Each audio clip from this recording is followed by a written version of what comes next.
आप लोग को मैं सुबह से देख रहा था, इधर खड़े थे बाहर, इसलिए मैंने कहा रुक जाता हूँ 2 मिनट आपसे बात कर लेते हैं। वैसे तो बातें इंशाल्लाह ताला आगे भी होती रहेंगी। आज सुप्रीम कोर्ट की तरफ से एक एप्लीकेशन लगी थी कंटेम्प्ट की, और उसमें मुझे नोटिस आया था, मुझे चीफ सेक्रेटरी साहब को, मेयर साहब को, कमिश्नर साहब को, हम सब कोर्ट के हुक्म पे हाज़िर हुए। और उसमें 2 इश्यूज़ डिस्कस। इशू एक था जो गुज्जर, महमूदाबाद और औरंगी नाले के डिस्प्लेस्ड पर्सनस थे, उनके बारे में थी बात। और हमने सबसे पहले तो कोर्ट को यकीन दिलाया कि हमारी हुकूमत बड़ी ये मैलिफाइड कहते हैं, बोनाफाइड अच्छी नीयत से इस मसले को हल करने के लिए पहले दिन से कोशा है। हम तो कम से कम हमारी पार्टी का ये नस्बुल है कि लोगों को डिस्प्लेस नहीं करना चाहिए। और आपको पता है, ये मैंने कोर्ट को ये भी बताया कि मुझे अपनी लीडरशिप से कभी नाराज़गी होती तो इसी बात में होती कि लोगों के घर से छत ना छीने। लेकिन ये कई वजूहत थी, मैं उस डिटेल में नहीं जाता कि ये 3 नालों के ऊपर इंक्रोचमेंट हटानी पड़ी। हुकूमत ने सिंसियरली काम किया। 6,932 लोग आइडेंटिफाई किए, यानी फैमिलीज़ या हाउस होल्ड्स आइडेंटिफाई किए। हमने वफाक के साथ मिलके, उस वक्त वफाक ने तो सारा जिम्मा खुद ले लिया था, कहा था हम 36 अरब रुपए की उन्होंने स्कीम बनाई, और ये मैंने कोर्ट को सारा बताया। और कहा कि जी हम जो डिस्प्लेस पर्सनस हैं उनको फ्लैट्स बना के देंगे, और उसमें उन्होंने ईसीसी में 36 अरब रुपए की स्कीम भी अप्रूव की। लेकिन बाद में वो खुद ही एज़ यूजुअल यू टर्न लिया, और मैंने ये कोर्ट को भी बताया कि यू टर्न लिया उन्होंने और कहा हम नहीं करते, अब हुकूमत सिंध करे। और 1 साल बाद, 1 साल पहले वफाक ने करना था, 1 साल बाद हमें सुप्रीम कोर्ट से हुक्म आया कि सिंध हुकूमत ने करना है। इमीडिएटली हमने स्कीम बनाई, 9.8 अरब रुपए की, जहाँ तक मुझे याद है 1 अरब रुपए उसके लिए मुख्तस किए, कंसल्टेंट्स हायर किए, और हमने उसका काम शुरू किया। अनफॉर्चुनेटली फ्लड्स की वजह से जो 2022 के आए थे, हमारे पास रिसोर्स कंस्ट्रेंट बहुत थी। इसको देखते हुए हमने कहा था कोर्ट को कि हम अपने पैसों से करेंगे, लेकिन हमारे पैसे, मैंने आइन का आर्टिकल 118 पढ़ के सुनाया उधर के जी, पैसे ये नहीं होते कि मेरे को अपनी जेब से हुकूमत देती है, निकालती है। हुकूमत जो भी पैसे रिसीव करती है वो उसके पैसे होते हैं।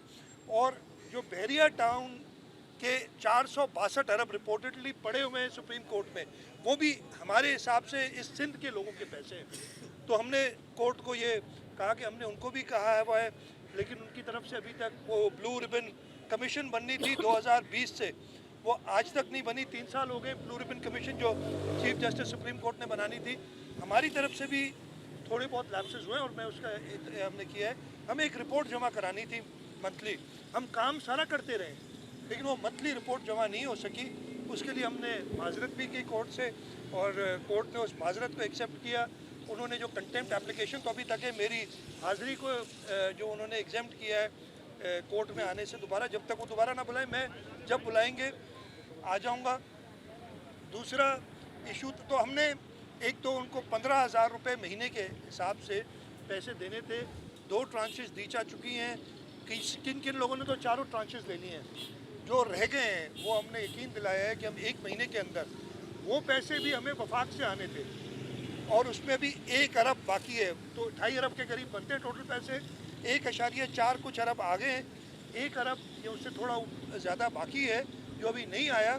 हमने कहा है कि जी हम ब्रिज फाइनेंस कर देंगे और एनडीएमए को लिख देंगे, और ये चेक हम 15 दिन में तैयार कर लेंगे, ताकि ये डिस्प्लेस्ड लोग जो हैं वो अपने रेंटल चेक ले सकें। जो घर बनाने की बात है, हमने 2 ऑप्शंस कोर्ट के सामने पेश किए, जो कोर्ट ने जो अफेक्टिव्स थे उनके वकला को दिए। एक ऑप्शन ये था कि हम एक प्लॉट दे दें 80 गज़ का, और कंस्ट्रक्शन के पैसे दे दें, वो खुद बनाए अपना घर। उसमें हमने खुद बताया कि हमारे यहाँ मसला ये होता है कि हम अलॉट तो कर देते हैं, लेकिन कराची के ज़मीनों पे, बल्कि पूरे पाकिस्तान में ज़मीनों पे ये मसले लिटिगेशन के होते हैं। तो ये नहीं कि उस शख्स को अपना ना मिले प्लॉट, तो हम प्लॉट के पैसे, दूसरा ऑप्शन थे प्लॉट और कंस्ट्रक्शन के पैसे, हम दोनों देने के लिए तैयार हैं, ताकि ये लोग अपने घर बना सकें, या घर जिन्होंने बना लिए हैं उनको बेहतर कर सके। तो कोर्ट ने ये दोनों ऑप्शंस अफेक्टीज़ के वकला को दिए कि वो अफेक्टीज़ से पता करके इसका जवाब ले लें। तो ये मोटी मोटी बात थी। आखिर में मैं एक सेकेंड, आखिर में मैंने कोर्ट से इस्तदा की कि जी 462 अरब रुपए सिंध के लोगों को सुप्रीम कोर्ट में पड़े हैं। मैंने ये भी कहा कि सुप्रीम कोर्ट में जहाँ तक मुझे पता है कि उन्होंने टी बिल्स में इन्वेस्ट किए हुए हैं, और टी बिल्स आपको पता है इंटरेस्ट रेट बहुत हाई हो गए, तो उन्होंने बहुत बड़ा लॉस लिया होगा इस पे। मार्क टू मार्केट करते ना, मतलब अब वो ज़्यादा फाइनेंस टर्म्स में आ जाऊँगा। तो मेरी इस्तदा ये थी कि आप चीफ जस्टिस साहब तक ये बात पहुँचाएँ कि वो ब्लू रिबन कमीशन बना दें जो 3 साल से नहीं बनी है, ताकि ये पैसे अकाउंट में ना पड़े रहें, ये पैसे खर्च हों सिंध के लोगों पे। हमने पिछले साल 2 स्कीम्स ये इम्प्लीमेंटेशन बेंच को भेजी थी।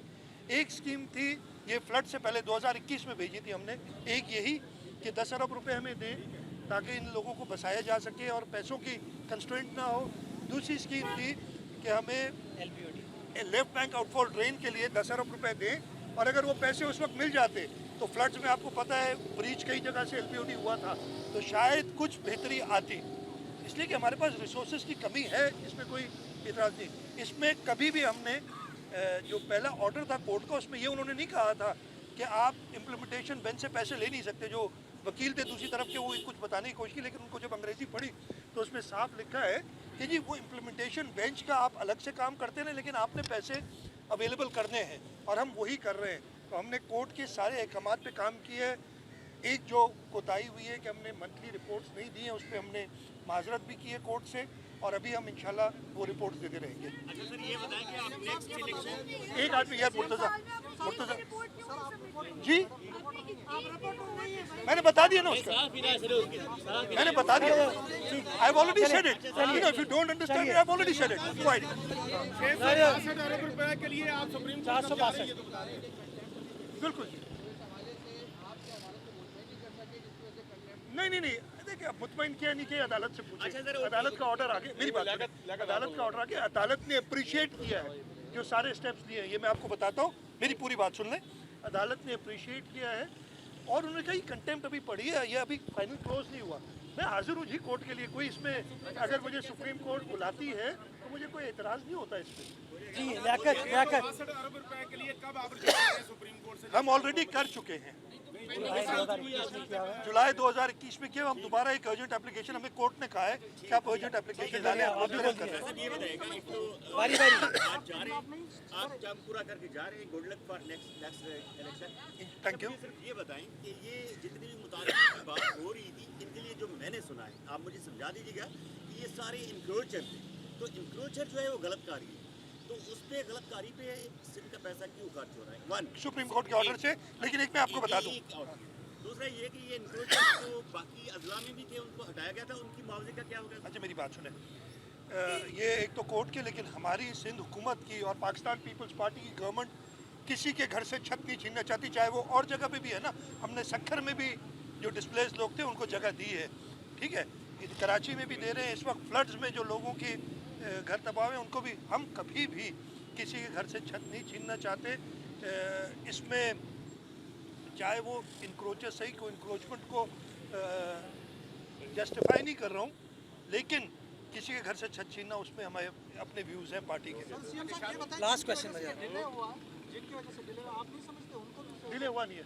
अच्छा मैं आप बताता हूँ ना, मेरी बात, वो यार वो उनकी मर्जी ना। देखिए कोर्ट के लिए मैं नहीं कह सकता। मैंने कोर्ट से कहा था कि अगर आप वो कागजात पढ़ लें तो शुरू के कागजात में है, जब प्राइम मिनिस्टर उस ज़माने के आए थे उन्होंने 1.1 ट्रिलियन का पैकेज दिया, और उन्होंने कहा कि इन सब डिस्प्लेसीज के लिए हम नेशनल पत्नी हाउसिंग अथॉरिटी की तरफ से, नया पाकिस्तान हाउसिंग अथॉरिटी की तरफ से घर बना के देंगे। 1 साल तक वो कहते रहे, और 1 साल बाद वो मिनट्स मौजूद हैं उनके, एक वफाकी वजीर मीटिंग में कहते हैं घर तो हम बनाएंगे, फ्री नहीं देंगे। ये हमने कब का फ्री देंगे? तो ये मिनट्स मौजूद है, ये इसमें कोई छुपी हुई बात नहीं है वो। लेकिन उनके यू टर्न तो मशहूर है।